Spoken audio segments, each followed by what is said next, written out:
लक्ष द्या, 1 आणि 11 यांच्यामध्ये किती मूळ संख्या आहे असा क्वेश्चन विचारलेला होता. 1 आणि 11 यांच्यामध्ये या दोघांच्या मध्ये मूळ संख्या विचारली किती आहे. तर सर्वप्रथम मूळ संख्या, ज्याला इंग्लिश मध्ये प्राईम नंबर्स म्हणतो. तर मूळ संख्या म्हणजे काय, त्याला फक्त दोनच विभाजक आहे.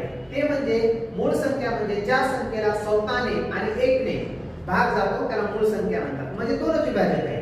कोणकोणते, 1 आणि ती स्वतः संख्या. मग आता काय, कशा काढायच्या, 1 ते 11 मध्ये, 1 ते 11 मध्ये. तर तुम्हाला माहित आहे 1 सोडून द्यायचे, कारण 1 काय, 1 ही मूळही नाही आणि संयुक्तही नाही.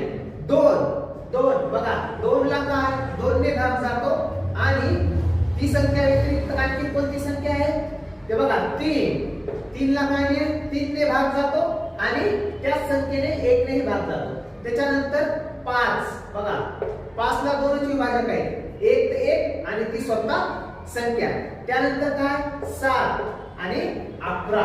मग किती झाले रे, 1 2 3 4 5. ऑप्शन मध्ये 5 कुठे, ए ला आहे. मग आन्सर